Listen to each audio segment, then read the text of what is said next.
Laarni Mulvey, welcome to Being. Thank you for being here. Thank you for having me. I appreciate it. My pleasure. So, one of the things I love about this podcast is I get to speak to and interview such diverse people. And so I'm really excited to drop in with you and hear about your journey. Founder and CEO of Strong and Mighty, and known as the Power Lady. This is so awesome. Yes. I think we should just start at the beginning. Like, how have you arrived at this place? What has your journey been to arrive at this place here now? Sure. So my journey pretty much began in like 1999. It's almost like two paths that I took. So my first path in 1999, I was Filipino American, growing up in America, trying to figure out where I stand, where I fit in, and fitness was really something that has always been inside me. But as an Asian American, we weren't, like, especially for females, we weren't allowed to play sports. Like, my parents did not allow me to play sports, but my dad actually knew how strong I was. So I was the one that was carrying the groceries, doing the lawn, like climbing the ladders to clean the gutters. So I was actually the ones that he's like, okay, you're going to do that. And then my sister's like, okay, just go clean the house or something, you know? So you're allowed to clean the gutters, but not play sports. Correct. Yeah, wow. It's weird. Yeah, and I was allowed to play with I helped him lay down the wood floors in our house. Wow. So I was actually able to play with the air hammer or something like that. Right. So I was like, but it was like, that's like the start of this fitness journey. So like I dabbled into trying to be a bodybuilder. And when I looked into it, I realized that there were so many restrictions with eating. And me as a Filipino woman, I love to eat. I love all different kinds of food. So I was like, okay, no, thanks. So when I started looking into like heavy weights, I was dating a guy at the time. Like, he actually introduced me to like a strength gym. And he like introduced me to all these weights. But then when I started lifting more than him, he told me not to lift weights. Oh, man. He was like, you know what? You're lifting more than me. Maybe you should tone it down. So it was like the whole confidence level was like this. And at that time, I'm 44, going to 45 this year. So at that time, I'm like trying to impress him and trying to mesh into something I wasn't really. And when he said that, oh my gosh, my legs were cut off. And so like years and years passed. And then I still had that fire of like, I want to compete in something, and I know how strong I am. You know what? I'm going to look into powerlifting. This was in 2019. I was like, you know what? I'm going to look into powerlifting, and looked into a coach, found a coach, did my first, it was March 2019, did my first competition in November 2019. And I was like, this is amazing. I love this. It fits me really well. But the lessons within it, oh my gosh, the lessons within powerlifting that I learned, it's really intertwined in my life. And that's where Strong and Mighty came from, because growing up, I was put in the corner, don't say anything, be quiet. So when I started getting into powerlifting, my coach now, I love him to death, but his lessons to teach me like my confidence, he's like, Laarni, you have it in you. You just need to believe in yourself more. And so like that kind of roller coastered into building this, the Strong and Mighty company, Strong Mind, Able Body, where your mind and your heart have to connect. Yes. When you're competing, it has to connect, or you start second guessing yourself. The self-doubt creeps in when you're standing on the platform, and it all has to come together. So that my company came up, like I started thinking about this company because I really wanted to empower other women to not be afraid. I mean, not just like being a physical strong woman, but like in your mind, you have to be physically not. You have to like tell yourself that you can't be afraid to try something new, to ask a question, to apply for the job that you think you're not capable of.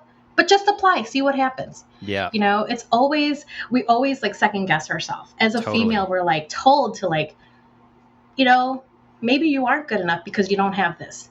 But really, we are strong enough if you teach us this. So there is so much that I can dive into when it comes to this, but like I really wholeheartedly believe in how strong women are. And me myself, you know, somebody will ask me like, you're 40 some years old, why all of a sudden this? I'm like, well, physically I don't want to be on a wheelchair when I'm 50. Yeah. But mentally, I don't want my mind in a wheelchair when I'm 50. Totally. So that's where that whole power lady came from. Like, I have one of my friends who has just started calling me the power lady because I use strength and power so much. Yeah. Just talking in general. And she's like, come on, power lady, you got this. So it's stuck. So now I just kept calling myself that. I love it. And you just own it. That's the most beautiful part. Yes, I own it. Amazing. I'm very proud of it too. Like, I have no problem telling people my weight. I have no problem telling people my size number. I have no problem doing that because it's like, why? I have no reason to hide it. I love it. I love your sense of empowerment. But like you said, that wasn't always the case for you. And especially growing up and your parents were not supportive. Even your boyfriend wasn't supportive. So how did you sort of summon that courage, that trust in yourself to feel empowered and to trust that voice that you are good enough, you are strong enough to do anything you want? So the roller coaster ride of the self-doubt and self-confidence, that happened throughout my whole life. And it's funny because this summoning of my true self came from a bad relationship. They're great teachers, aren't they? I know, right? And honestly, if I ever see this guy again, I want to, as much as I want to, in my mind, I hate him, I want to tell him thank you. Totally. Because he taught me that, you know, he told me, he's like, you know what, fuck you, Laarni. And then I think I was at the gym and he told me that. And then I got out of my car and I was just like, that's right, Laarni, fuck you, Laarni. That's where it kind of like, it like put that brick down, put that like strong brick down. Wow. And I'm like, and I built off that. I built off somebody telling me to fuck off. Awesome. I love that. And now it's like I said, like if I were to meet him again in the future life, I'd be like, thank you for teaching me how much worthy I am. Even though you and I didn't work out and it turned out really bad, I thank you. Because now I know I'm more than someone that you can manipulate. I'm more than someone that you can say, you know what? You stand in the corner. I'm going to do whatever I want. You can't talk to other men, but I'm going to talk to other women. You're right. Like that. Double standard. So I built off that, and that was the turning point. That was in like 2013. That was like my turning point of myself. And I'm like, I mean, yeah, I had to go to therapy for a little bit, but that's okay. Of course it is. I own the therapy part too, because my therapist was the shit. Awesome. I loved her. Great. I'm so glad you had a great therapist. And yeah, there's no shame in it whatsoever. It's called taking responsibility for your own shit. Yes. Right? And whatever that means, if you need therapy, if you need, you know, I shy away from pharmaceuticals, frankly, but yes. Me too. Because they lead down a dangerous path of dependency and all sorts of other things, but we don't need to go into that direction right now. But that's amazing that you were able to use that bad relationship as like a springboard into your own empowerment. Like there's so many other people probably listening, women especially right now, who might be going through something similar. What's some advice you might give them to, if they are in a toxic relationship, how to find their truth, how to find their power and really stand up and use their voice? So this is what I learned. I'm a sexual being. I love sex as much as the next person. And this relationship showed me that sex was my manipulator. Sex was the manipulator of myself. Like, so what, you would use it to manipulate the other person or vice versa? He would manipulate me. Right. Okay. He would manipulate me with my sexuality. Right. Because, it was, well, if you don't do this, something that I didn't want to do, if you don't do this, then we're not going to have sex ever again. And to me, it connected sex with love, sex with relationships. Right. And that's not how it works. No. That's, to me, That's not how it works for me. I don't associate sex with love and relationships. It's part of it, but it's not the number one thing. So he would manipulate me to do things I didn't want to do, or to experiment a little too much. And sex is my driving factor in relationships at times, where that is the number one thing. And that's what I want to make sure that kind of women understand, that sex is not your driver. Sex is a part of your driver, for sure. but it's not like the number one thing that you should fall back on. Yeah. It's not, I mean, sex is something you give out of love and caring. You don't just give it freely. I mean, back in my 20s, I was just like, hey, yeah, cool. But as I empowered myself, I just realized it's a tool to love, but it's not your main tool to love. So I think that's where my strength comes from, is not just suppressing my desires. I mean, I know my desires, but it's more like, it's not the number one, that shouldn't be, I love him because we have, great sex. Yeah. At least to me, Oh, for sure. But when it does connect with somebody, it does become number one, because it's a healthy relationship. So that's where I feel like women should know themselves stronger in that sense. But also know that they're capable physically to do a lot more than what people expect of them or standardize for them. That's how I lived my whole life, where my standard was my parents' standard, and I think that standard, build your own standard. Yeah. Build your own expectation for yourself, not from others, because you can't control what other people do, but build your expectation for yourself and live for that. Yes. And live your truth that way. Beautiful. Beautiful. It says in your bio that you use your voice to bring about global change and awareness to disrupt the narrative surrounding the perception of women. I thought that was such a powerful phrase and statement.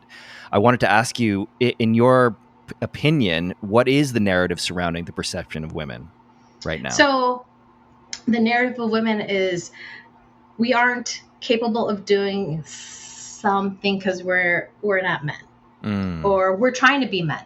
Like when it comes to powerlifting, I was like, you're trying to lift like a man. I was like, no, not really. I'm trying to live for me and not compare myself to a man. Yeah. And I think the narrative right now, at least I think I know the narrative right now, is a lot of perception is women are trying to be like men. Totally. I don't really agree with that narrative, because of, if we were going to be like men, we would be men.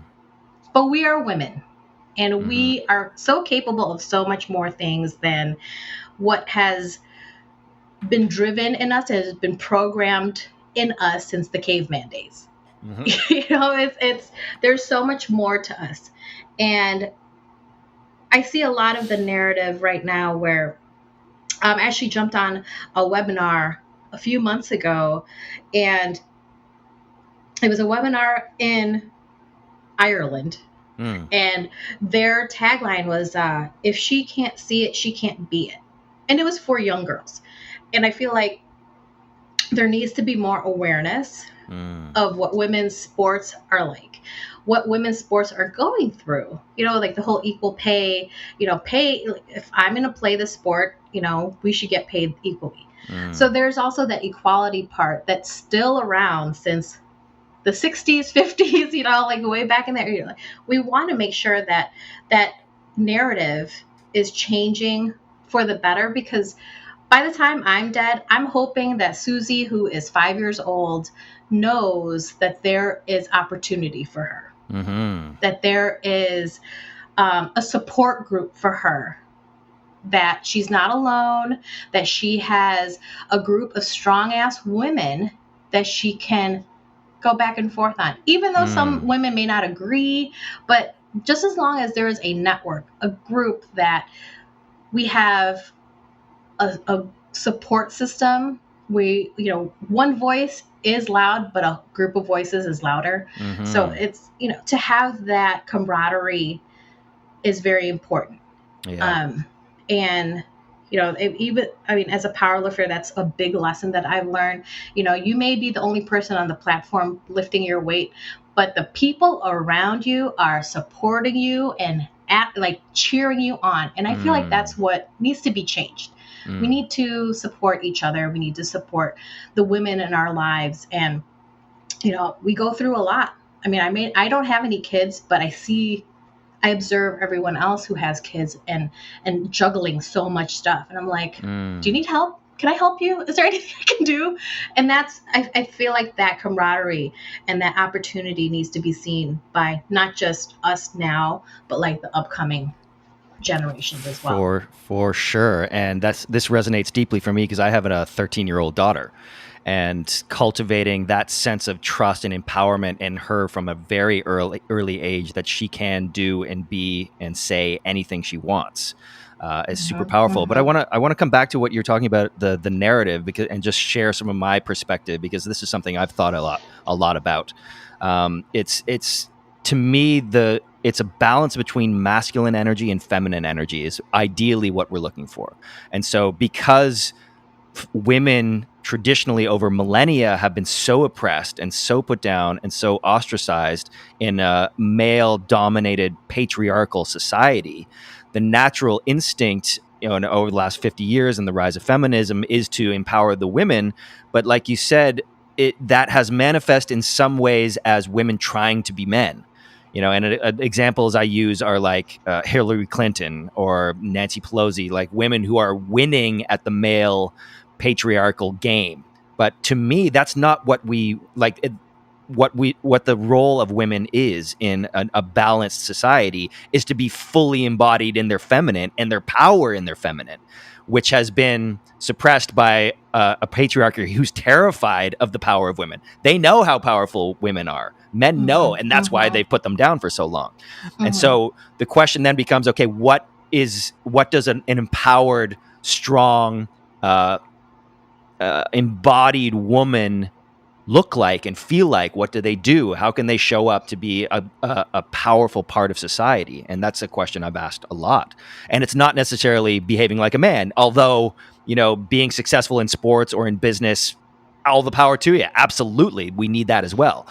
But that's not the only path, is what I'm trying to say, Right. And I think just one more point is how this because this manifests in the business world, the external world, but also in familial relationships and sexual relationships, where there needs to be the balance between masculine and feminine, and both playing to each other's strengths, right? Because the masculine does have that sort of strong, structured, action-oriented essence to it, and the female energy has more of a nurturing, creative, expansive, open, loving. And so those two balanced together in a healthy individuals makes a beautiful whole, right? Does that make sense? Correct. Yes. I want to add to the balance of that. Okay. And communication. Huge. It's huge to the point where, like I want women to find their voice, to be able to say what they're feeling, to say what they want, to ask, to know. And what's missing, at least from what I've like researched and seen, what's missing is the communication, the education. Right. Yes, men will do men things, women will do women things, but together, when there's a communication, when there's that balance, when there's not that fear of asking, and knowing, like guys are told to not feel anything. Right. Do not be emotional. You're not supposed to be emotional. But when there's the balance between the two, where I can ask my husband, like, hey, how are you feeling? And he'll tell me, instead of just saying, I'm fine. Yeah. That's really important in communication. And that, I mean, I tell my husband, like, I can't read your mind, dude. Yeah. I don't know what you want. I don't know what you're feeling. Like when he's snapping at me, and I'm just like, what is wrong with you? Yeah. There's the idea of like sweeping things under the rug. Shouldn't be a priority. Like, talk about it. It may hurt, but there's that communication part. And for the feminine to educate the masculine and the masculine to educate the feminine, when you find that balance in that communication, things can be worked through. It may not be the easiest conversation, but when you work through things, I think the education goes both ways. Yeah. So, I mean, we can, like, I have to, like, I'm masculine as well sometimes. For sure. And I really have to stop myself. I'm like, you know what? He can do that. I sometimes go, can you take out the garbage? And he's like, okay. And I'm like, oh, fine, I'll just do it myself. And it's like, no, Laarni, back off. Yeah. So it's kind of like the education for each other and the balance and communication. That's really important. Yeah, for sure. And I think it's worth going a level deeper is where do these beliefs or programs come from in the first place? This is what we're programmed as children with, right? And so there's a societal, cultural belief system that's programmed into us at a very young age that needs to be questioned. Like, why are men not told to honor their emotions or express their emotions? Because it's been shown as a sign of weakness in the business place, right? Or in war or whatever, whatever the context. But to me, especially from the perspective of men, if you aren't in touch with your emotions, able to express them and to use them as a guidance system, then you are at a distinct disadvantage in the world now, I think. Right? Yes. That idea that you shouldn't feel any emotions is antiquated and obsolete. And the same goes for on the feminine perspective. Why are they not standing in their power? Why do they feel scared to use their voice? Because they've been taught that's their place in society, right? And so it's dismantling these belief systems that's been programmed into us, which is why it's so difficult to escape from, for when you reach middle age, because you've been thinking and feeling this way your whole life. It's like, now I have to, and so that's, I honor each and every person, yourself included, who has the courage to do this work, to peel back the layers of the bullshit, to get to the essence of who you really are and be it unapologetically. And so that's how I feel you embody that role model for women. And I love that. Yes, thank you. It took a long time, but it's here, and I am excited to share it with people because this is, I know I'm not the only one. No, I know I'm not the only one. And so, and especially being Asian at the same time, that's a totally different, that's another conversation. Oh, it's so awesome. An Asian female power lifter. That is so awesome. So empowering. Yeah, the whole breaking the mold thing, we think Asian women are like the small, weak, don't say anything. And then here I come and I'm just like, boom, boom, boom, boom.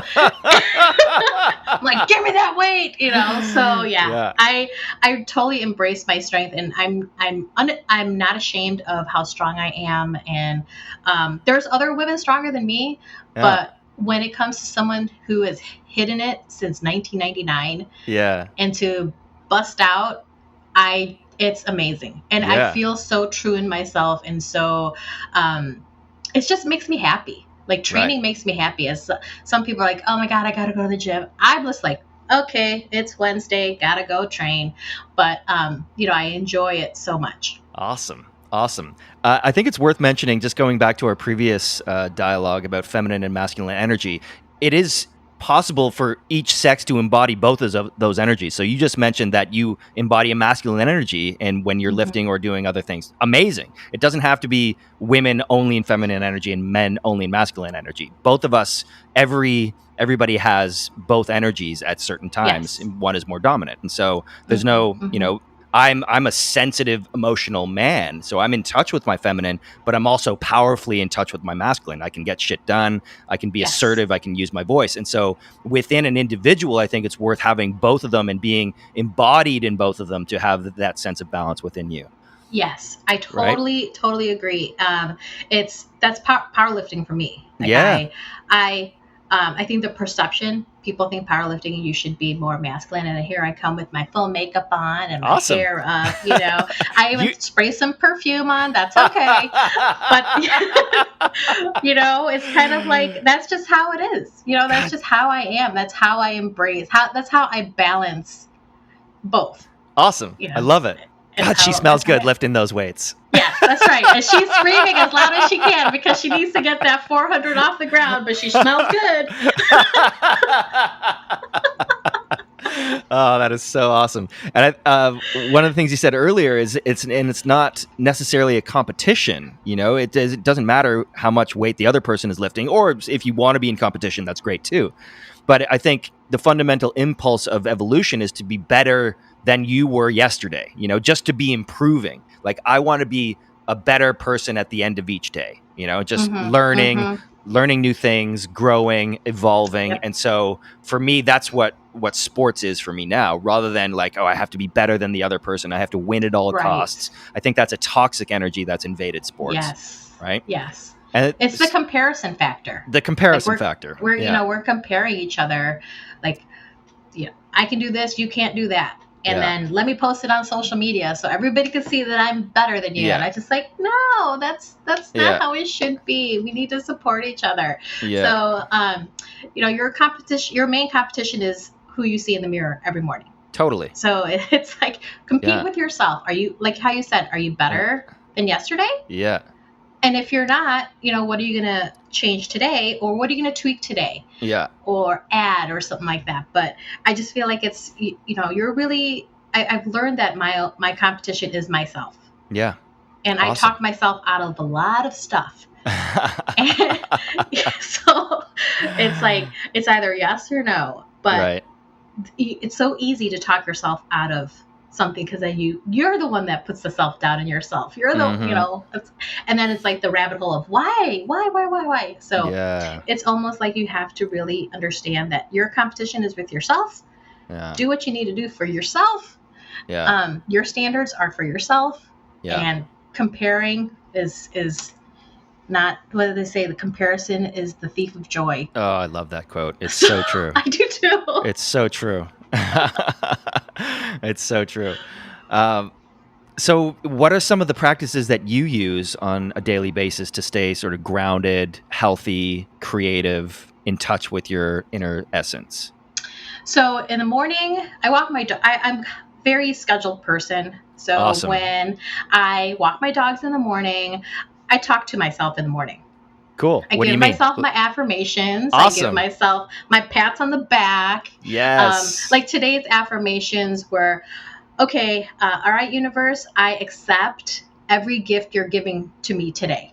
Awesome. Yeah. Even though it was only like 18 degrees where I'm at in the morning, which is, I love the cold, but like I accepted that today. And I usually say it like 3 or 4 times just so I can get that program in me.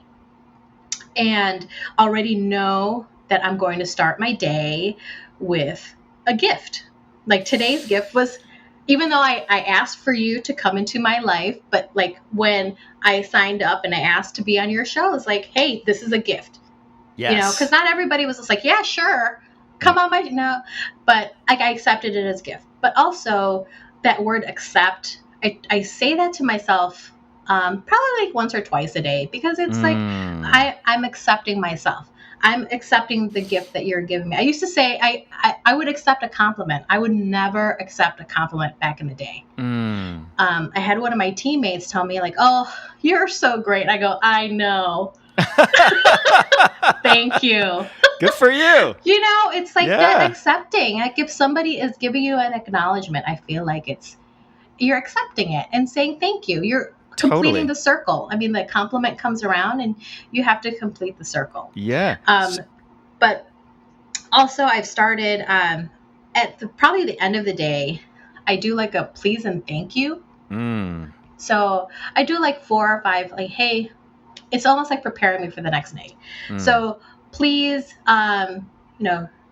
give me the strength to write another 500 words for my book. Please give me some snow because I really want some snow. Please let my dogs be okay tomorrow. Like I'll say things like that. And then on the thank you side, I say, thank you for the snow that you've given me, even though it's not as much as I wanted, but thank you for the snow that you're giving me. Thank you for the words that I have on my paper now.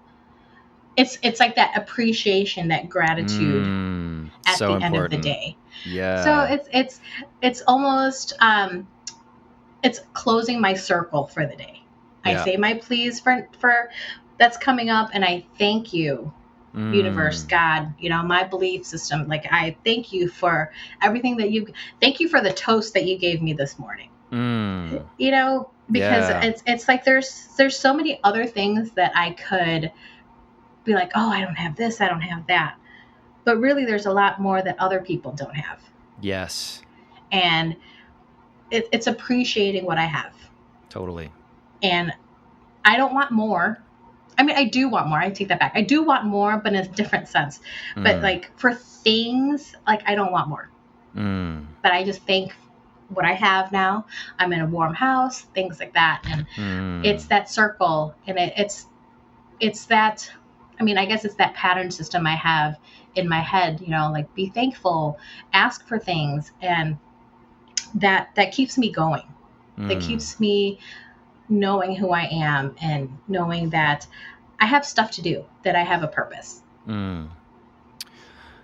So it sounds like this wasn't always the case for you. Like you weren't always in touch with gratitude and your inner self, and you had to overcome these beliefs. So I'm curious, because I think I want to make the podcast as practical as possible for people who might be resonating with what you're saying, be stuck in their old patterns and their old beliefs and looking to break free. Like, how did you do it? How do you break free of those old belief systems, like imprinted from your parents or your authority figures, that you're not allowed to play sports, for example? Like, how do you get over that? So I don't know if you've noticed, but I'm a rebellious person. I love it. I was a rebellious child. Right. But the way I broke out of these standardized patterns that have been ingrained in me, my first step was I took my inner inventory. Okay. What does that mean? I had to face what my cultural expectations were. Beautiful. I really had to understand them, because you just sweep them under the rug and you don't really understand them. And then they creep out from under the rug and you're like, well, why are you creeping back out? And that really started the change in me. Besides the fact after that bad relationship, is like I had to really understand, like, where did I come from? As an immigrant, like I was born in the Philippines, moved to the States. It's like I had to learn like why I am the way I am. And that inner inventory was like my culture, my family, my money fears, who was around me, what was in my environment, what is it that's holding me back. So like I had to kind of do that that mental inventory of those anchors. Like I had those anchors. It's like I want to move forward, but those were like the things that were holding me back and not letting me move forward. And once I addressed it to myself, it was almost like, cut it. Yeah. Cut the anchor, cut that. And I know that there's people in my life that are always going to be in my life, but there's also people that were in my life that should not be in my life. Yes. And those are the anchors I had to cut. And I also had to seek the people I wanted in my life. My mom was strong. She was a strong woman when it come to like taking care of the family, helping out financially with my dad, everything like that. But then what was missing for me? I had to understand what was missing for me. And that part was fitness. That part was understanding that I had the strength, that I needed an outlet for it. And it like built upon that. Like all these bricks of my fortitude were like boom, boom, boom, boom. And that's how I kind of broke my pattern. It's like we're so used to doing the pattern ABC, ABC, ABC, ABC. Yeah. Like you have to break the pattern. You have to put a roadblock there to go around it, because you have to analyze it. Oh, I love this. I think that's a big part of growth. Yeah. A big part of inner growth. It's you have all these walls put up, But it's like you're protecting everybody from seeing who you are. But what about if you broke a hole in the wall and saw what was out there? And there was something out there, you're like, oh, I want to try that. You pull down the wall and you go that way. Yes. So I think there's that protective factor that I've had for a long time. And once I kind of like took one little hole and like peeked through it, I was like, I want more of that. I want more of that. I want to do more of that. I know I can do more of that. Yes. So and telling yourself that you're capable. I called it the shoulda, woulda, couldas. Right. Oh, I should have done this. I could have done this. I would have done it this way. It's like, how about saying, I will do it. I'm able to do it. And if I don't know how to do it, I'm going to ask how to do it. Yes. Awesome. I love that. Oh, you're speaking my language. Everything you just said is like gaining clarity about, and cultivating self-awareness. Taking inventory is how you described it. That is inventory. So important. And then the metaphor you used about building, first of all, breaking down the walls and then building it back up. This is how I sort of describe my transformation, is like I had to break down everything. Like my career, my relationship, my sense of identity, my relationship with money, everything of that I'd built up or that I thought I was supposed to be doing. It's like, wait a minute, this is not who I really am, And so I had to break down everything. And that's the scary part. That's why people don't do it. That's why people don't do it. Yep. They get to middle life and they're like, they've built this identity and this sense of self, but they're miserable. And that triggers a lot of midlife crises as well. It's like, holy shit, I've built this facade of a person. I'm miserable and it's not really me. I don't know what to do about it. So I'm just going to continue on. Right. Yes. And so that leads to depression and addiction and shit. But if you have the courage to take inventory, gain clarity, and then to start to reprogram some of those old beliefs that are no longer working to ones that are more empowering, then you're building the foundation of who you truly are, which is really what this work is about. So well said. Yeah. Yep. So you mentioned earlier about a connection to higher being or higher source or God. Would you mind describing what that means to you? What is your connection? So I say godly universe, or it's like somebody's like, you got to pick one or the other. It's either God or the universe. So I kind of just mesh them together. Yeah. Why do you have to pick? Because why do I have to pick? You don't have to pick. God is in the universe. Universe is around me. God is around me. So why can't I? They're the same thing to me. Choose. Yeah. To me, it's just, like, okay, it's just a label. Yeah. Yeah. And my belief, like I just feel like my belief in that higher power,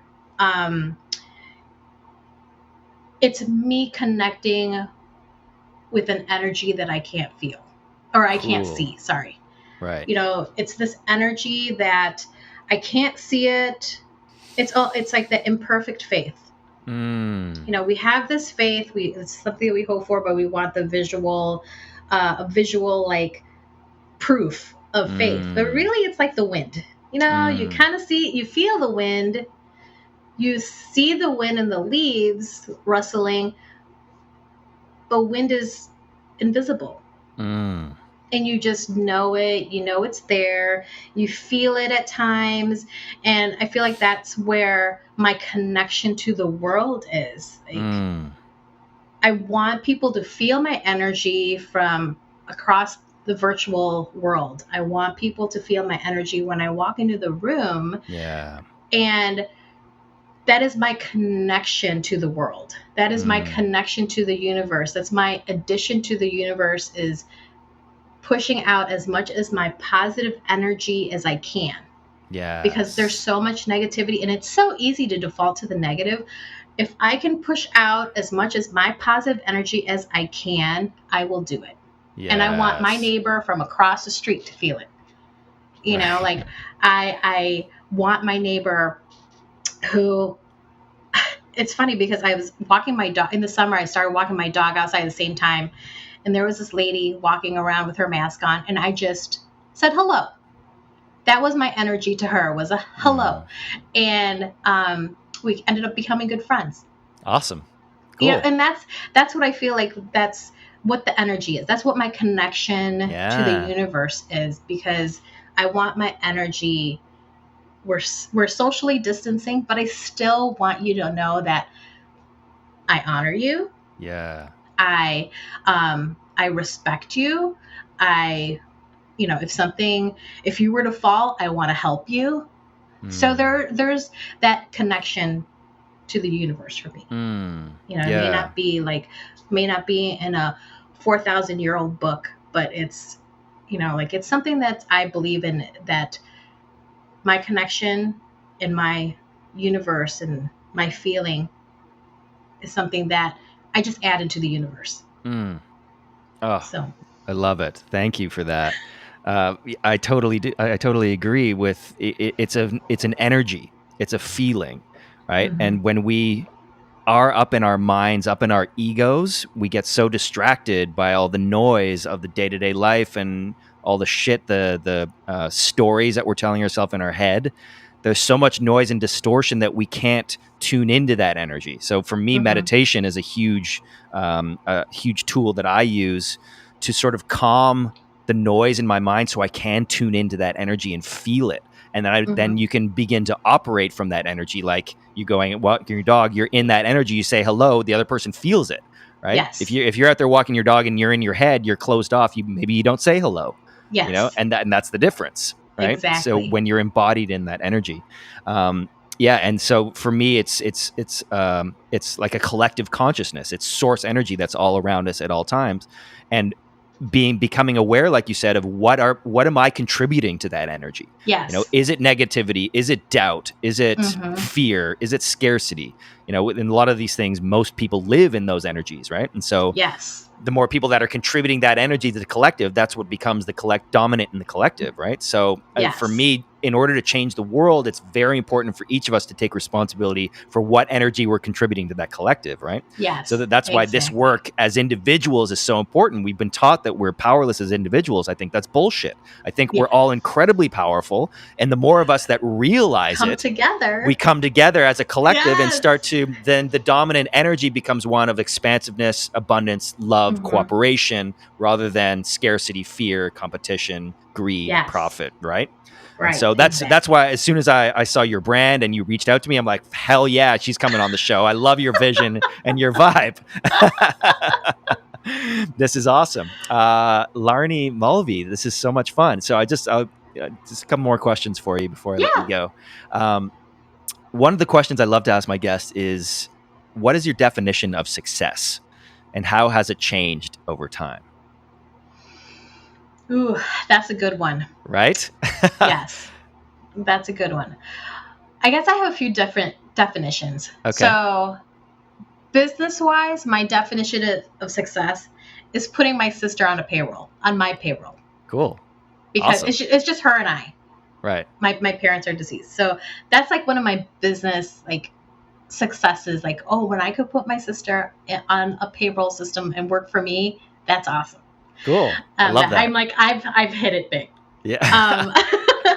But when it comes to business, like my vision of success is having my women's strength initiative thrive. There's a big umbrella for it, but like I really want to have that network of, hey, you know what? I want to bring in the understanding of what strength does for a woman. And bringing that into either a gym or a talk or something like that, where the access to education, the access to picking up a barbell is there. And that to me is like one of my successes. But also for me, like personal success is that my legacy lives on after I die.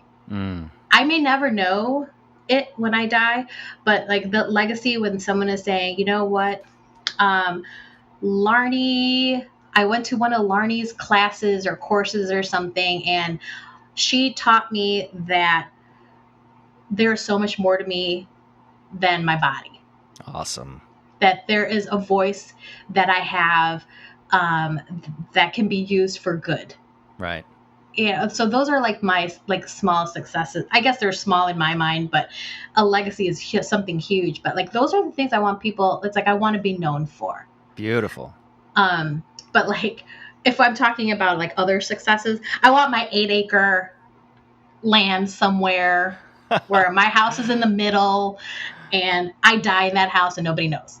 You know, like that is like, ooh, I'm so successful that I can have this 8, 10, whatever acres, and you have to take, you know, the dirt road to my house. Or hey, has anyone seen Laarni in like 5 days? Nope. Okay, let's go check up on her. And I'm like, you know, sitting with my cup of coffee that's been in my hand for 5 days. Nice. You know, like That's a good way to go. Those are like my vision of success. I mean, like I yeah, I could do the whole fame and money thing as well, but that's like a bonus. Yeah, that's a bonus. But like as long as I can leave a positive imprint on the world, I will do that.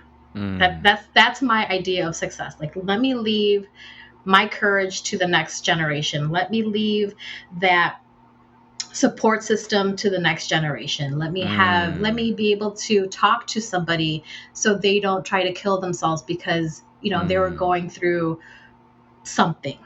You know, like those to me are successes, where I want to help that one person, but I want that one person to help the next person. Yes. So like I call it a positivity forest. Like awesome. I want the seed of positivity. Everyone has the seed of positivity in them. I want to be the water to let them bloom so they can take it and then plant their own forest and so forth and so forth. And it, you know, brings that positivity forest to light. So that's what I love that. Yes, I love that. I want to be the water too. I am the water. I am the water. You are the water.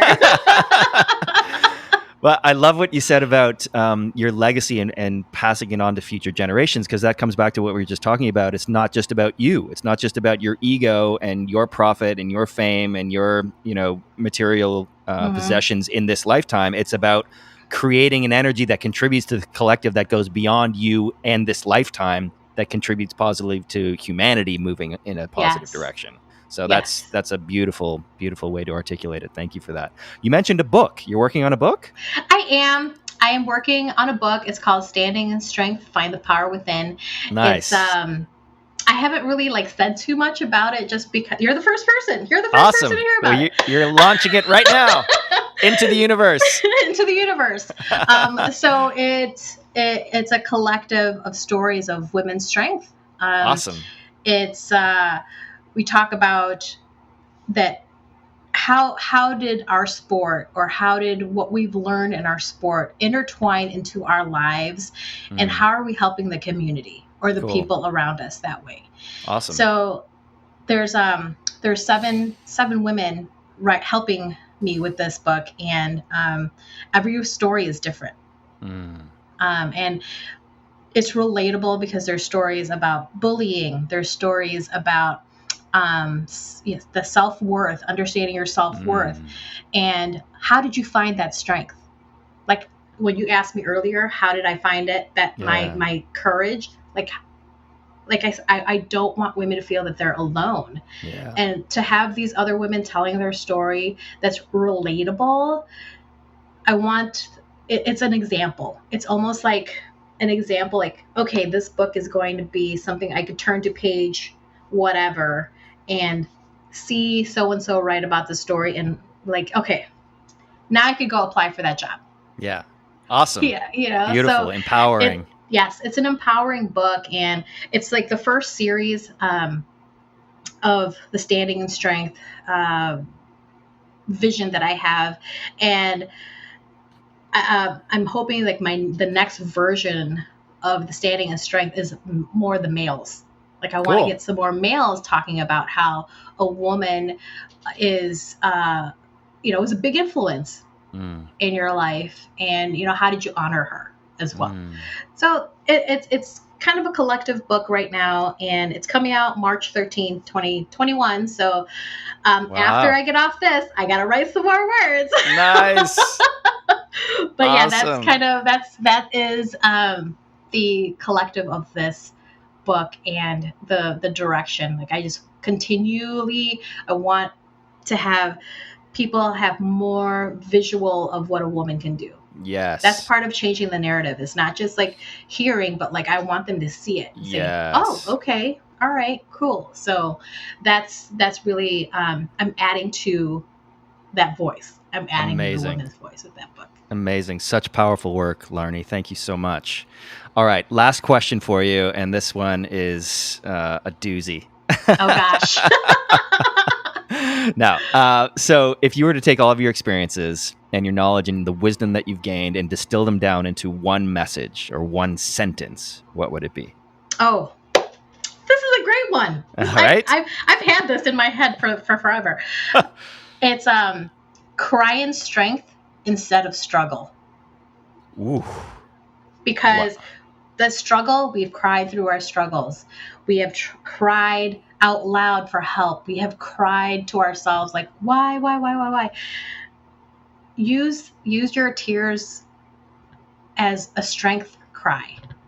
You know, as a wolf cries out loud for, hey, my family is out there. I need help. You know, it's like that signal, like cry in strength instead of struggle, because we need to know that our struggles can define us and hold us back. But when we use it as a strength, we learn from it and move forward. Beautiful. Thank you so much, Laarni Mulvey. What an honor it is and has been to drop in with you today and to help you share your message, because it's so powerful and so necessary right now, what you're doing. So thank you for the work you're doing in the world. Thank you for having me. My pleasure. Do you want to let people know where they can find you online? So my website is laarnimulvey.com. It's very rough. Let's just say it's a very rough website, but you can see a little bit more about me on there. On Instagram, I'm at Laarni Mulvey, where I post some of my training videos. So it's more of not a training tip, but like, hey, I could do it, you can too. But a lot of information about me and what's coming up next is on Instagram at laarnimulvey.com, or sorry, at Laarni Mulvey on Instagram. On Facebook, I'm Laarni Eliza. I haven't changed my last name to Mulvey yet, so Laarni Eliza. But those are the ways that you can find me. So awesome. And I'll put all those links in the show notes for people to reach out to you and continue your beautiful work. Thank you so much for your time today, Laarni. Thank you for having me. It was fun. My pleasure. Okay, have a fabulous day. Thanks, you too. Ciao. Bye-bye. Ciao. Bye-bye. Ciao. Bye-bye.